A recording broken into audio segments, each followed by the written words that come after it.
What's going on, everybody? Matt Malatesta, VYPE Media here. We are here at Eastside Catholic in Washington, the state of Washington, with Coach Andrew Harris, who coaches the cross country boys and girls team. All right, Coach. Man, cross country is a hard sport. What? How would you define the kid that comes to run for you? They have to have what? This is the words of Thomas Edison: patience, persistence, perseverance. The three P's. They need to be patient. Cross country progress isn't made overnight. It takes a whole season. It takes years. It takes a lot of time. Persistence. You need to keep coming back. You're going to have struggles. You're going to have times where you're knocked down, and you need to keep coming back from a bad race, from a bad practice. There are equally a number of good practices and great races ahead. And perseverance, just stepping through and always stepping up to the game. Well, God bless those kids, because I tell you what, they are, I mean, it's an amazing what they do nationwide, just the time that goes into this. Just talk about, you've been there several years. What are you trying to teach them, maybe life lessons outside of the sport, but they're kind of learning from the sport that they take on as they move on through high school? Definitely. Running and cross country is a great metaphor for life. It sure is. You get out of it what you put into it.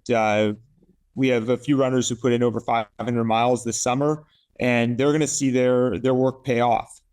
Just like in life, you put time into the classroom, you're going to see your grades pay off. You put time into your job, you're going to see your job pay off. You put time into your family, to God, you're going to see rewards in that aspect. Expectations for this upcoming season. Let's talk girls first. What are the expectations? Number one. Number two, what is the strength of this team? Yeah, girls, we've got a growth year for the girls. We had a huge senior class, real dedicated group. They're gone. They're off to college now. But we got a nice young crew and trying to build up that tradition and really set foot and get a family going. Give us a couple names. Who might be some surprises to look out for this year?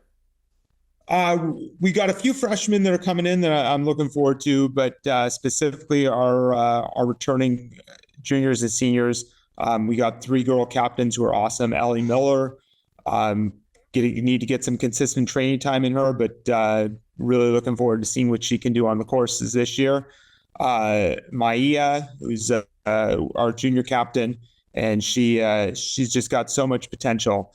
She had some injuries last year, and really looking forward to move past that. And then Kylie Monero, who's a senior this year. She's starting out and putting in the training time, getting back into running, and really excited to see where she's at this year. On the boys' side, kind of same question. How do they kind of filter out, or what's a win at the end of the season, and what's your strength there? Yes, definitely. Boys, last year was all about our junior boys. We had one top runner, Jack Hewart, who set school records. He's off at Gonzaga running now. But other than him, we were a heavy junior boys team, and we're bringing almost everyone back. And so to have that leadership there is just going to be instrumental towards the season. Zach Fuel and Tristan Hagan have been putting in huge summers. Really looking forward to seeing their summer payoff.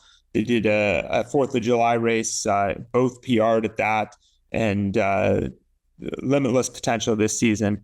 And then our freshman crew, we had quite a few freshmen who were dedicated over the summer, really putting in the mileage, putting in the work. And not near this number of miles, but that's expected for that age group. And I'm just really looking forward to them building their core and starting to establish what they can do to the team. I expect several of them to build into the varsity 7 by the end of the year. Eastside Catholic, why is it a great spot for you? For me, great question. Community. It's all about community. It's a family here, whether it's the people I work with, the adults I work with, or the students. The students are just wonderful, and the families there. Couldn't think of anything better than to be around these people.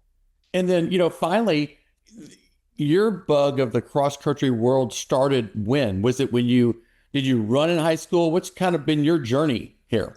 I wanted to be a basketball player. But I'm not gifted in that talent, but thought, hey, the best way to make the basketball team is to get in shape before the season. So my freshman year of high school, I started running and joined the cross country team, and just fell in love with the people out there. Everyone was positive, and it built me up. And I never ended up playing basketball, but kept running for 4 years. Ran in college, started running club in college, and just always been around the sport. Started working as a geologist out of college, and had the opportunity to coach, and said, wow, this is a lot of fun. And that actually got me into teaching, got me into that front. So that's where I am today. Just love being around kids and motivating them, whether it's in the classroom or out on the trails. All right, Coach. Well, hey, great perspective of what you've got going on there and building that culture of that program. Good luck this season. We'll check back into the year, see how we wrapped up. This is Andrew Harris, Eastside Catholic. This is Matt with VYPE. We'll see y'all at the races. Thanks so much, Matt. Pleasure talking with you.